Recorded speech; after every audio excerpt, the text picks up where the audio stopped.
The energy of all of us is bringing light to all the world right now, and we're bringing light to all the world right now. The law of attraction is similar to the law of love. I think that life and the world is very, very synchronistic. And realize there is no death. We are living simultaneously in many different levels. Crystal skulls are living beings.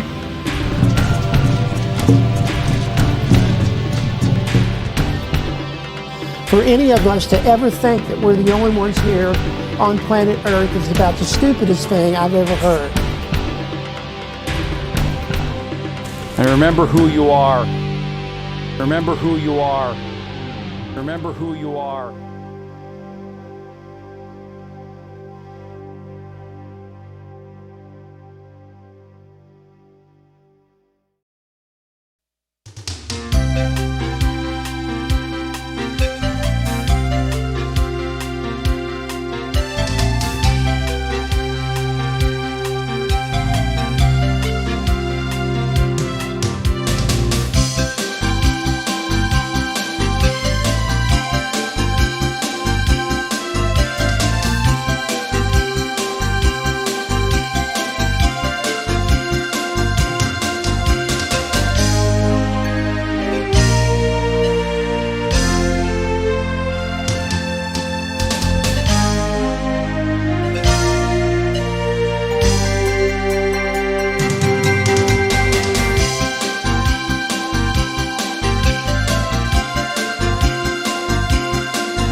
People call me the Cosmic Ray, and I'm the author of Venus Rising. It just came out in Headline Books 2016, and it's looking at all the mysteries of the planet Venus, as Helena Blavatsky described it in the 1880s in her series of articles on Venus history of a planet, that it is the most mysterious, powerful, and occult of all the planets. So we're going to take a look, peering below the clouds of Venus today, at various aspects, and then I'll just do a brief introduction to the planet, and then we'll jump ahead and look at one chapter in the book on closer encounters. Okay, has everybody got one of the cards? One of my cards? Okay, I begin the introduction to Venus with a poem written more than 100 years ago, Venus Transients by Amy Lowell. For me you stand poised in the blue and buoyant air, cinctured by bright winds, treaded by sunlight, and the waves which precede you ripple and stir the sands at my feet. Anyone who's been out in either the morning or the evening and you see Venus rising or appearing in the sky, that you know how bright it is, how brilliant and how beautiful that it attracts your immediate attention, because it is the third brightest object in the sky, and it is the closest planet to the Earth. Sandro Botticelli's Birth of Venus appears in the Uffizi Gallery in Florence, Italy. And sometimes they call that Venus on the half shell. So Venus exhibits a comet-like tail, and to the ancients, Venus got the reputation of being a goddess traversing the sky, because she trails these clouds behind her. This is the magnetic tail of Venus. These wisping clouds are formed by the interaction of Venus' atmosphere and magnetic field with the solar winds from the sun. And it looks, when Venus is in close opposition to the Earth, at its closest point at about 26 million miles, then it looks like a stream of flowing blonde tresses. So this is how Venus got the reputation of being the goddess. Venus and Earth are often thought of as twin planets. We see that they both have atmospheres. They are both relatively the same in size. Venus is about 300 miles in diameter, a little smaller than the Earth, but that is made up by the more denser atmosphere, and then they have rocky surfaces. So to scientists, this equates to Venus being a terrestrial world like Mars and the Earth. Okay. I brought some stamps from various countries with me today, from the United Kingdom, from the former Soviet Union, from Bulgaria, and from the United States, depicting space exploration related to Venus. We have, and I'll pass these around so you can look at them. This is the Jet Propulsion Laboratory in Pasadena, California, and if you study the mystical origins of the JPL and the people that were involved in founding it, you'll find that there's a definite Venusian connection as well as a mystic one there. But this is a gold stamp, first day of issue, 1991, commemorating the Mariner 2 probe, which is the first American spacecraft to voyage to Venus. And the first Russian craft was the Venera 1 space probe, and it's the first probe to ever reach another planet in our solar system, the Venera 1. Pass that around. Another one it's from the Soviet Union, depicting the Vostok rocket, which was the launch vehicle for various probes going to Venus, as well as the Venera 1 space probe. And from the United States, the Mariner 10 mission included a flyby of Venus as well as of the planet Mercury, which is the first planet, or the planet closest to the Sun. So this is a commemorative stamp for the Mercury-Venus mission, Mariner 10. And as far as the atmosphere goes, this photo on the left of Venus,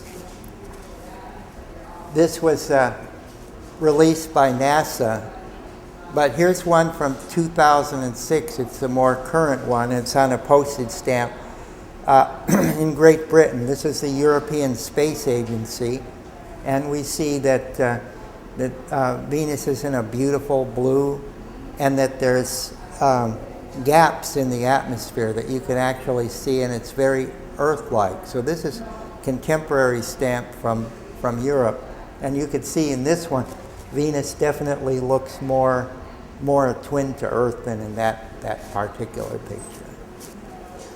So what does the future hold in store? Well, NASA has plans for high altitude cities, floating cities on Venus. Recently, NASA commissioned with various engineers to come up with blueprints for such floating cities, and there have been articles about it in various science journals. Venus also has many hidden aspects, many mysteries. This is a song from Lady Gaga, and I like the last lines in the last stanza there. This could be love because you're out of this world, galaxy, space, and time. And to Helena Blavatsky, the co-founder of Theosophy, this was very meaningful, the interdimensionality of Venus. Much like Emanuel Swedenborg and Dante, and others who had traveled to Venus, they had gone there by passing through an interdimensional barrier. And even in George Adamski's books, at the end of Inside the Spaceships, he talks about the interdimensionality aspect. That it's very much, although you're in a higher dimension, it's like the Earth. You can't really tell the difference. It's like a very subtle difference, but it's existing at a higher at a higher vibration. So he said that he wrote that he wasn't sure whether he was still in the physical world or in a higher dimension. And others have explored this beginning in the late 1940s, as Mark Probert and Meade Lane of the Borderland Sciences Research Association. They looked into this matter, and they believe that there are other planets in our solar system that are also at higher dimensions beside just Venus, but also to include the Earth. So that would account for a lot of things.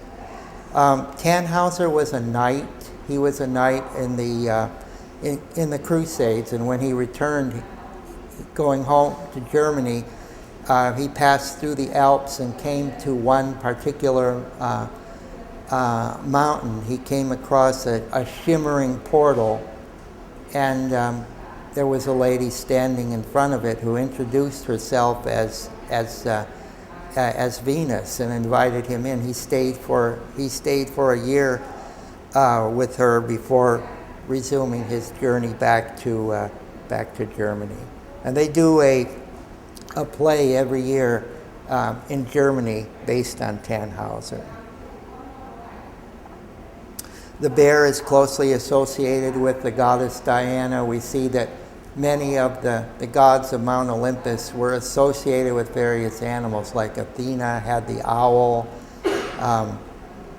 and Diana had the bear, but she's the huntress. But where the bear is leads to the bees, and the bees and doves are the creatures most associated with Venus. The esoteric meaning of bees is in many traditions, that of the Merovingian kings, the Roman emperors. They believe that, and the Sufis, they believe that millions of years ago the Venusians brought bees to the earth as a blessing for the people of this planet. Then in looking at hidden Venus in an esoteric tradition, we also have the confluence of angels and aliens. So for Billy Graham, a fundamentalist Christian minister, but he believed in UFOs, and in his book Messengers of God, he writes about angels and aliens, and on page 25 remarks that they're one and the same. And then Venus and science fiction. Because Venus is a planet that's wrapped in a very intense cloudy atmosphere, it's hard for astronomers to make accurate observations of the surface. So this has led science fiction writers in their imagination to run away with them, and so Venus has been depicted as a total oceanic world, as a desert world. And here in the Carson Napier series of Edgar Rice Burroughs, Venus is depicted as a jungle planet, and here's Princess Dwari saving Carson from what might be a lethal attack. Okay, now in the book I discussed yesterday various contactees and so forth. And then one of the chapters in my book deals with closer encounters. These are closer encounters of the intimate kind. And I did a presentation for Valentine's Day at one group. So I'm going to share that I'm going to share that one with you today. So this is from one of the chapters in the book, and looking at the Venus in fact and fiction. There's a popular song in 1959 that ran to the top of the charts, Frankie Avalon's Venus being associated with love and beauty. In mythology, we see that there was a contest among the gods for who would be the most beautiful, and it was Aphrodite, which is the Greek name for Venus, who won the contest, and she is the one who helped Paris to capture Helen, which started the Trojan War. What's interesting about the Trojan War was that one of the refugees was Aeneas, who was a son of Venus in the Roman tradition, the writings of Ovid and others. And it was Aeneas who was led by Venus to the Italian peninsula where the city of Rome was founded.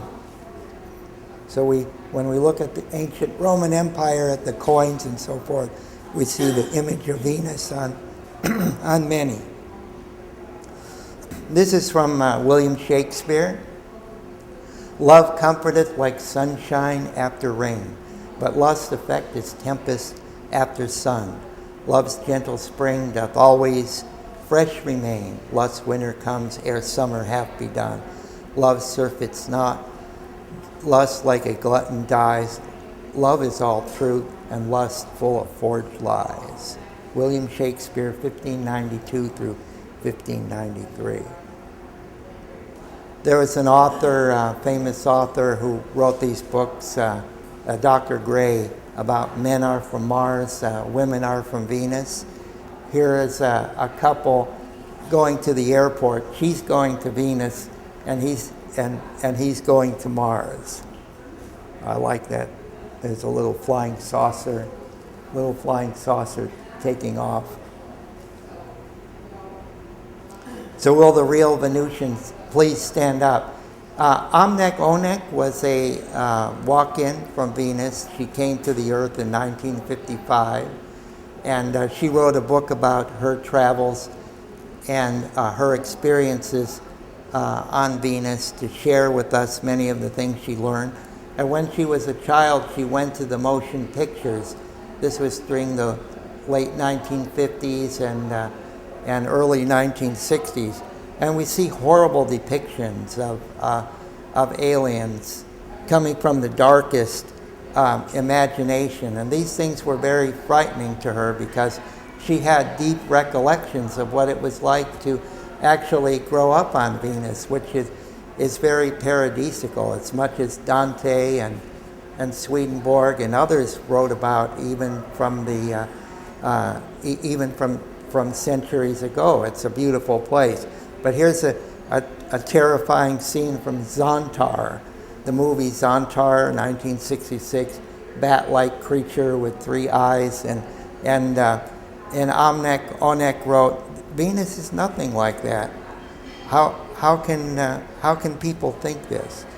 And here's Orthon and George Adamski's Flying Saucers Have Landed. This painting actually was first revealed at the Skyline Lodge outside of Mount Palomar, on the slopes of Mount Palomar, at a contactee conference held on the 8th and 9th of August in 1954. And what Orthon is holding up in the left hand is a translation device. So one has to imagine how it is that after countless aeons of contact between various extraterrestrials and humans, for how long this has been going on, hasn't some interaction taken place? And so we see that it has, and we can record see records in the Bible also Babylonians and other ancient peoples about contact between the sons of God and daughters of men and various extraterrestrial or divine or supernatural beings and human beings. But in our current time, is this kind of thing still happening? Well, as I was growing up, I was an early member of the Aerial Phenomena Research Organization called APRO. And they took occupant cases seriously, that yes, there are aliens and they do interact with us besides just contacting us. They interact with us on many levels. And Dr. Leo Sprinkle, one of the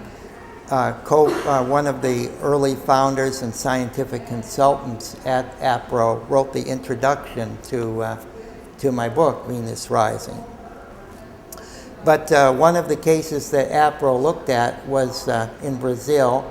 A gastroenterologist by the name of Dr. Olavo Fontes came across a very strange case where Antonio Villas-Boas, who was a farmer, a humble farmer in south central Brazil, had encountered a craft that he estimated about half the size of a football field, which would be in South America, that would be about 55 feet. That this circular craft came down and that he was escorted on board the ship where he met a woman with blonde hair, very bright blue eyes that he described as almost cat-like. And she took him on board the ship, and there must have been something going on previously, some kind of telepathic communication, because he was at the right place at the right time. But anyway, they got involved, and then later on he was interviewed and by medical authorities, Dr. Fontes and others, and he went on to become a very prominent attorney. After his encounter with the alien woman and the ship, he couldn't stop reading about everything. He became very intellectually curious and alive, and became a very wealthy man and an attorney, a prominent attorney in Brazil. It's a very interesting case indeed. And what was unique about that particular day in September of 1957 that they were meeting one another was there was a conjunction in the sky between Saturn and Venus, and so before she left, he wanted to know where she came from. So they were communicating telepathically, but she pointed up to that conjunction of planets, so they couldn't really tell which planet whether it was Saturn or Venus. So Antonio Villas-Boas bids farewell to his alien BFF, best friend forever. Now, Jacqueline Suzanne was a famous science fiction author, as well as an author of popular fiction and romances, much like Harold Robbins. They were sort of contemporaries at the time. But the very first book that Jacqueline Suzanne ever wrote was called Yargo. It was an extraterrestrial love story. And what's interesting about Jacqueline Suzanne is that during the 1950s, when she was writing this, not very many women were interested in science fiction, or even science for that matter. Or if they were, they weren't allowed to express an interest in these areas. But she wrote about a woman in Los Angeles who was a secretary, and she encounters aliens who mistook her to be a scientist. took her into a mothership. And you could tell that she was very fluent with contactee literature of the time, because there's elements of Adamski and Daniel Fry, Truman Bethurem, and other contactees of the age that are in her story. Also, she equates the presence of an intelligent species of bees on the planet Venus. So you know that she was looking at esoteric tradition as well in writing the story. Jacqueline Suzanne had a very high IQ. It was like around 180, so it's not surprising that she would feel so impelled to write about an extraterrestrial love affair. And some say that because she did have an affair in real life with Yul Brynner, that the extraterrestrial in her book, Yargo, is based on the characteristics of the actor Yul Brynner. But Gene Roddenberry, the creator of Star Trek, and Mr. Bennett and all those that followed Roddenberry, wanted to pay homage to Jacqueline Suzanne, so they managed to squeeze that in one scene in The Voyage Home, Star Trek. So Paramount Pictures, 1986, Kirk and Spock are walking down the street, and Spock asks Kirk why he's using such colorful expletives in his language. And then Kirk explains, well, it was common in the literature of the era. You know, the giants, Harold Robbins and Jacqueline Suzanne. So romance has always been a key motif in science fiction.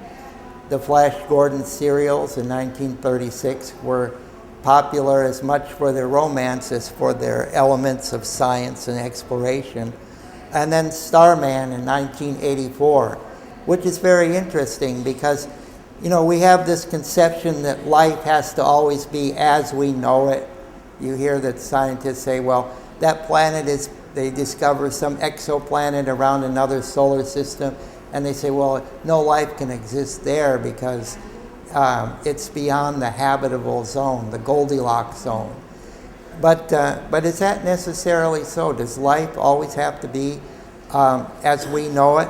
Because we have on Earth various extremophiles at the bottom of the ocean, at volcanic vents where temperatures are 600 degrees. You know, they found life there flourishing. So can alien life evolve to higher levels? I believe it can. And when they come here, can they assume human form so that we could better relate to them? In that movie Starman, we see that an alien comes down. His ship is crippled, and he comes down in Wisconsin, where he meets Jenny Randall, who tries to help him return to the rendezvous point for the mothership at the meteor crater in Arizona. And so here we see from the movie, they're projecting a map of the United States onto the windshield of the car the alien is.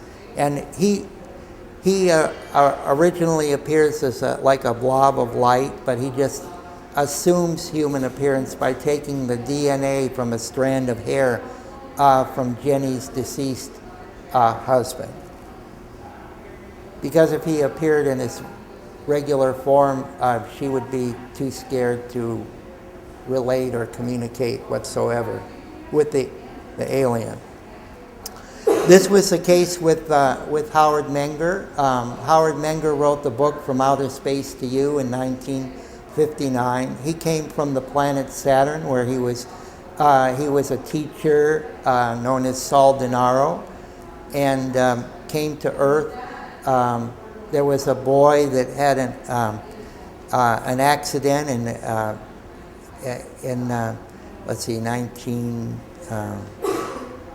1932. Okay.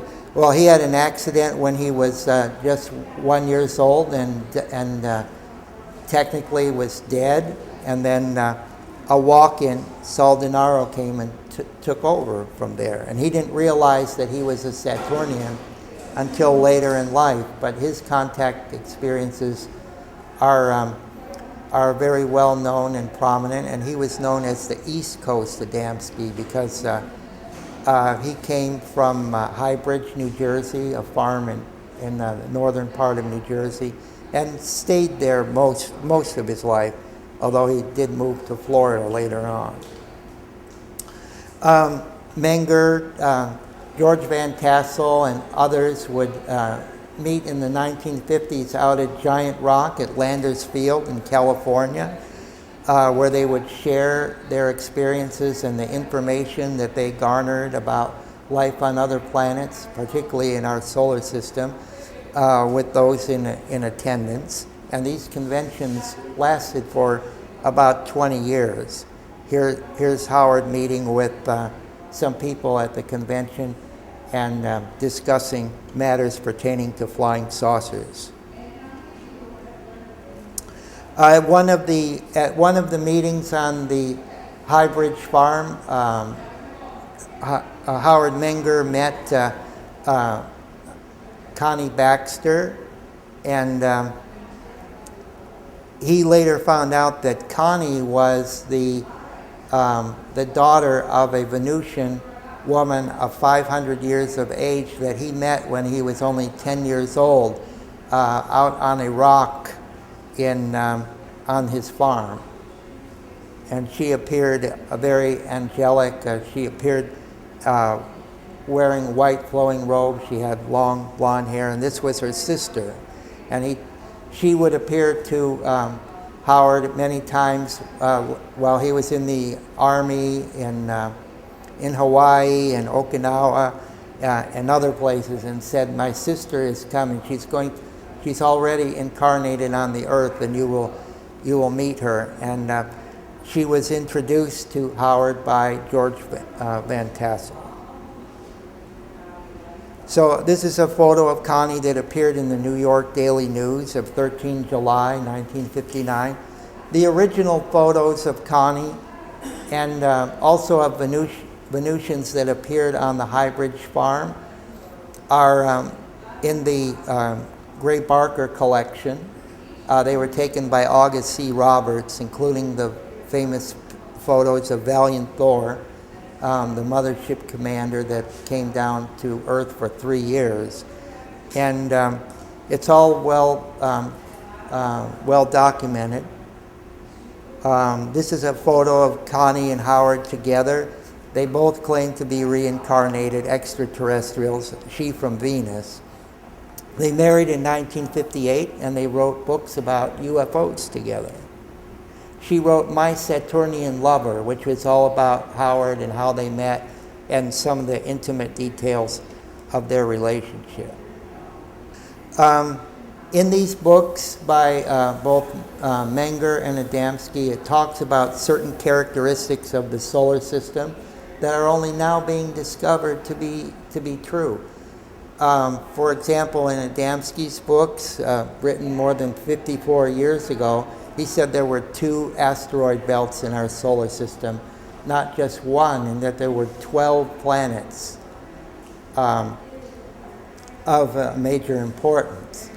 And just recently, in fact last month, it was discovered that there is an Earth-sized planet that exists beyond the orbit of Pluto, and in fact there are several. There's already several that have been discovered, so we know that there are 12 planets in our solar system, and there is a second asteroid belt that Pluto is also inside of it, along with some other objects, but it's called the Kuiper belt. So these things are turning up, and back then when these contactees mentioned these things, they didn't believe them, but it's so true. In the remake of The Day the Earth Stood Still, we see Klaatu is portrayed by Keanu Reeves as an entity who comes from a system in the outer planets. And he arrives on Earth in a sphere and does not have human form. He has a light body, but he also assumes a human form so that he could better relate to fellow human beings. Now within us we have, we know that there are certain strands of DNA that scientists don't know what the purpose is. We've mapped and charted the human genome, but we don't know why some of that DNA is there. About 3% of it, 4%, they say, oh, it's just junk DNA, but is it? Or is it our link to the stars? And so in Venus Rising, I discuss these possibilities. Jeremy, here's another movie. This is a boy named Jeremy. He's having a difficult time relating to people on Earth because he's in a transitionary state between the human and the ultra-dimensional. He goes on to find happiness in another dimension. But as I watched that movie, I began to wonder, how many of us are caught between two worlds, between two dimensions? And how would we know? How would we know if we are? Well, in my book, I have like a chart, and you can answer certain questions, and then it will tell you if you may have some extraterrestrial inclinations. And this is based on the writings and research in the 1960s of Brad Steiger, who was a very famous paranormal researcher. One of the elements in there was the presence of an Rh negative blood factor, and a United Nations study confirmed that the highest concentration of Rh negative blood was in the Basque region between Spain and Portugal in the Pyrenees Mountains. And there's a lot of legends about the Basque people. Kurlansky and others have written about the Basques and their mysterious origins. They don't relate to any linguistic group in Europe or for the world, for that matter. They also have various physiological distinctions that are too numerous to really get into at this time. And Albert Coe, who was a famous contactee in the 1920s, he wrote about the presence of colonists from Norcon, from our arm of the spiral arm of the Milky Way galaxy, who came to Venus long ago and then later came to Earth, to Lemuria and Atlantis. And he believed that the Basques were refugees, began as refugees from Atlantis. And so there are on Venus, for example, there are many extraterrestrials who are living among them openly, not as on the Earth, but Paul Hellyer, the former defense minister of Canada, and also Medvedev, the former president in Russia, they've come out and said that there are at least 60 alien races that are living among us, living and walking among us, working among us right here on Earth. And Paul Hellyer said that on Russian television in 2009, and he's spoken about it also on George Noory, Coast to Coast, and so forth. So are there extraterrestrials that are interacting with humans on a very intimate level? I think so. And I have this is Katy Perry's Extraterrestrial, and I brought it, and I'll go ahead and play it. It's a very popular rock song, and it's a good way to listen to the words of Wide Awake, which he does. Oh, yes. But does anybody have any questions about any of these subjects? You know who her husband is? I can't remember his name. He's really like. oh, They're divorced now. His name? They're divorced. They're divorced. Brand, Russell Brand. Yeah. They're divorced. Yeah. You ever hear that guy speak? Yeah. oh, oh, here we go. Okay. Yeah. Oh. Oh. Yeah, they weren't married for very long. Well, I don't know what happened to it.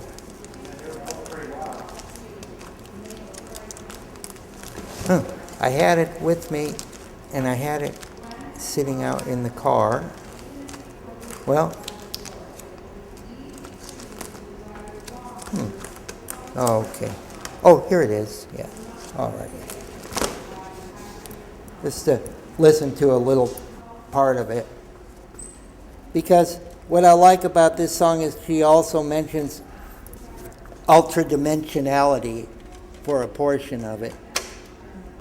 How this has permeated Hollywood and the entertainment industry about extraterrestrials and their presence here on Earth. Correlating your book, this Venus and rising stuff with the current rising of the divine feminine consciousness on the planet? Oh, let me.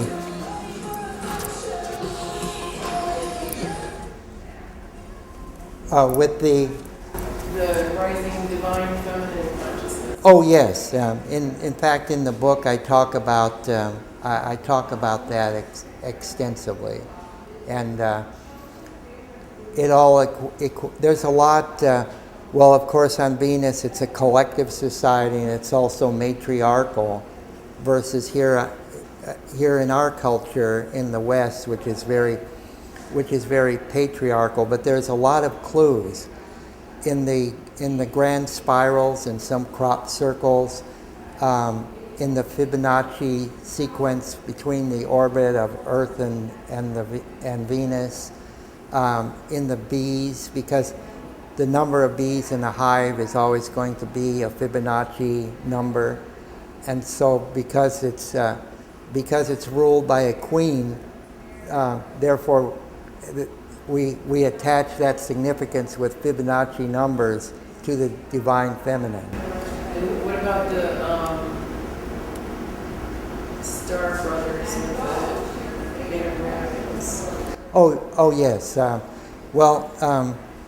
There's a sequel coming to Venus Rising, and Christina Duran is working on it with me. She also helps me with my website. She's a Native American from the Cherokee Nation. She lives in Missoula, Montana. So my website, VenusConciseHistory.com, she helps me with that, and she also has the Time Star websites that really explore the Native American history, mythologies, and traditions connecting to our star ancestors. So I would highly recommend her and her writings.